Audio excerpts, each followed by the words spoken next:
This is our third video in QuickBooks playlist, and if you want to learn complete QuickBooks you can watch our complete QuickBooks playlist series. So managing vendor bills is very important. So without a system you can't track how to pay your vendor. So in today's video we are going to teach you about how you can enter a vendor invoice in QuickBooks Online. Hello everyone, my name is Umesh Goswami and I have 15 years of experience handling accounting projects, and from last 7 years I am also managing my own accounting agency and I am also working as a freelance accountant. So today I am going to teach you about how you can enter vendor invoice in QuickBooks Online. So this video is about bill posting, managing bills and vendor payment. So let's go to our computer screen. Now let's see how we can do the bill payment in QuickBooks Online. So related to bill payment we need to go to new, and we have the option available here, like we can do the expense payment, we can create a bill, and we have a pay bill option. So let's check one by one and how we can post and entry in these. So what is the meaning of expense window? So if you are trying to use the expense window, that means you are trying to pay your vendor on cash basis. That means you need to select the bank account at the time of posting your invoice. So now we are in our expense window. So if you are doing if you are paying to your vendor on cash basis, then you are going to use this window. So let's post a entry here. So first we need to select a pay. So related to pay, you can select any of the pay which is available here. So we are going to use here Amazon, and we have so many banks account available. So we are going to use here so many Chase banks. So we are going to use here SVB account. And then the next one is the date, on which date you are going to pay to your vendor. Then the payment method, like how you are going to pay to your vendor, like you are going to do ACH, cash, check or credit card. So because of you are using here bank, that means you can issue a check or you can do a ACH. So here we are going to use ACH. Then the reference number. So if there is a reference number available on your bank statement, you can add that reference number. And so here we are going to use only the important information. After that we need to update the category. So in category you need to mention for what expense you paid to your vendor. So for example, we paid for our vendor for consulting, not consulting, for equipment rental. So we paid Amazon for some equipment rental, so we need to add that equipment rental here. Then the amount, so we can add the amount. So 1500 is the amount which we need to pay to our vendor. So after that the billable and markup. So billable is if you want to charge these expense to your customer, then you can take this billable option. So now we don't want to charge this expense to any of our vendor, that's why we are not going to use this one. And also if you are charging this expense to any of your customer, then you also need to select the client here. So we are not going to use the client also.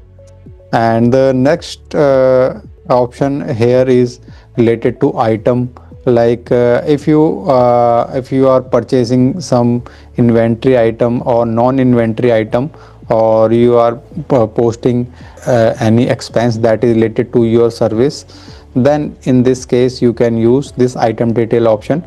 So now we are not going to use any of the item detail here. So after that, if there is any invoice copy available, you can add that invoice copy in attachment. So now we don't have any invoice copy and all.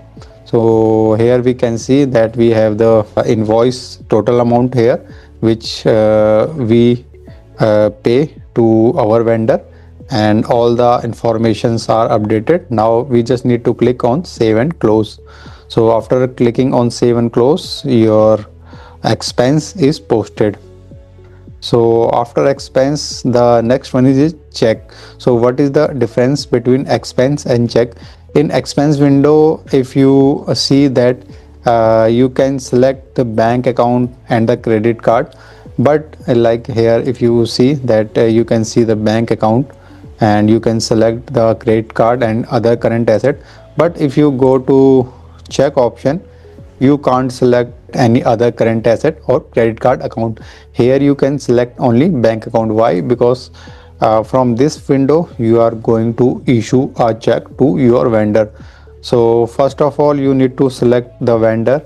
Like we can select here ABC Supplies. So we are paying a check to ABC Supplies, and then from which bank you are issuing check, you can add that bank here. So the ABC Supplies is a Australian vendor, that's why you can see here also the exchange rate, and the exchange rate are automatically updated by the QuickBooks, so you don't need to be manually change the exchange rate. Then the payment date and the check number, so you can find the check number on the checkbook or the bank statement. Then location, and here you need to select the category or product. So in our previous posting we have selected category, and in this entry we are going to select product or service. So product or service means we purchase some chairs from our vendor, so we need to select here the quantity. So we purchase 15 chairs at the rate of $40. So here we can see the invoice in Australian dollar because the vendor is from Australia. So this is the beauty of QuickBooks, that in QuickBooks you can easily manage your multi-currency. So we can see here the amount, and also if we want to delete any extra row, we can delete the row which is in category. So we just need to click on delete, and now the row which was available on category, that was deleted, and now we can see we have the amount, quantity and rate. So now we have all the information available to post our entry. Now we just need to click on save and close, and our entry is posted. So this is how we can post our entry. So if you want to see your posted entry, so you have two options available, and there are so many, but the way which I recommend you to check your posted entry, that one of them is, if you want to see your current posted entry, you can go to audit log. So in the audit log you can see your posted entry, current posted entry. So this is the first method which you can use, and the other method which you can use to find entry is, you can go to expense here, and then you need to click on vendors, and after going to vendor you need to check the vendor in which you posted the entry, and if you find the vendor, then you need to select that vendor and you can see your posted entry.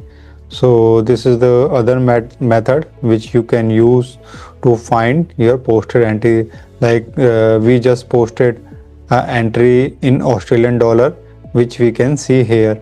So this is how you can see the posted entry. And after this method, the next method is posting entry in QuickBooks is, you can use bills. So if you are doing accounting on accrual basis, then you can use this method. So in this method you just post your invoice here, and you will create a accounts payable in QuickBooks Online. So we are going to post an entry, and also we will check the JV after posting this bill. So first we need to select our vendor, and QuickBooks will automatically update the other information. So we are not using any like, as we can see here that QuickBooks automatically updated the mailing address and the payment terms. And you can also see in the right side we have some details available. So these details are like, the if you already create a purchase order for this vendor, and if you have other document like apart from purchase order. So we have only purchase order, that's why we can see apart from purchase order if there is a debit note like that. So hopefully that you can also see here. So if you want to use any purchase order to create this bill, you just need to click on add. Like we created a PO that is 1035, and this PO is still open, that's why we can see this purchase order here. So we just need to click on add. So after clicking on add, we can see that purchase order detail are updated in our QuickBooks Online. And also we have some automated data available because of QuickBooks is an automated software. So if there is if there is any extra entry, you need to delete that one. And because some of the data can be automatically pop up on the basis of previous data you entered. So here I think now we have all the information except the bill number. So you can add the bill number here. So you can see the bill number on the bill you received from your vendor.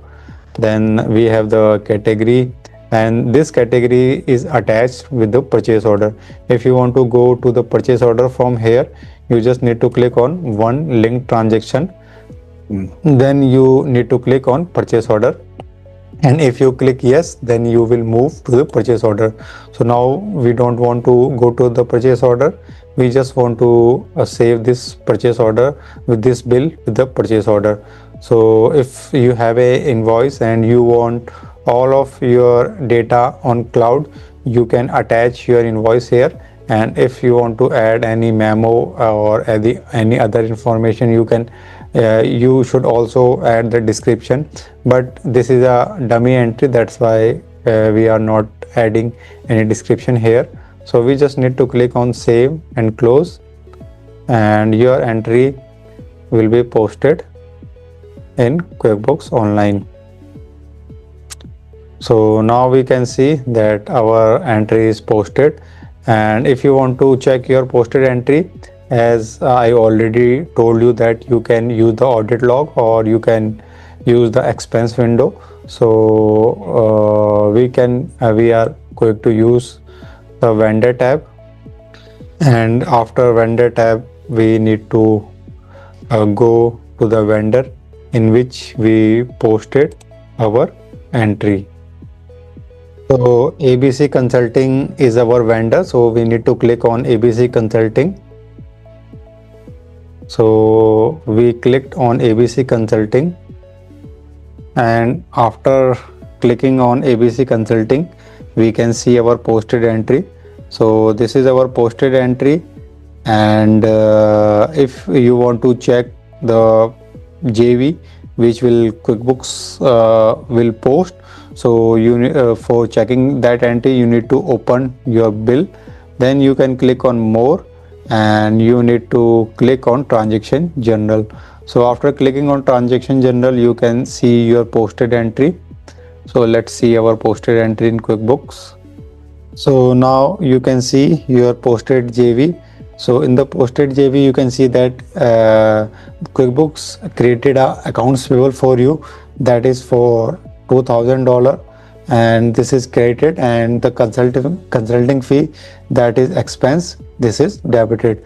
So this is how QuickBooks will post a JV for you.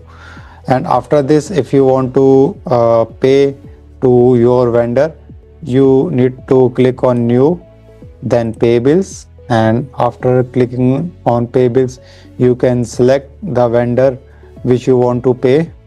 So these are the vendors which have due invoices, and you can see the due date. So due in 30 days, due in 25 days.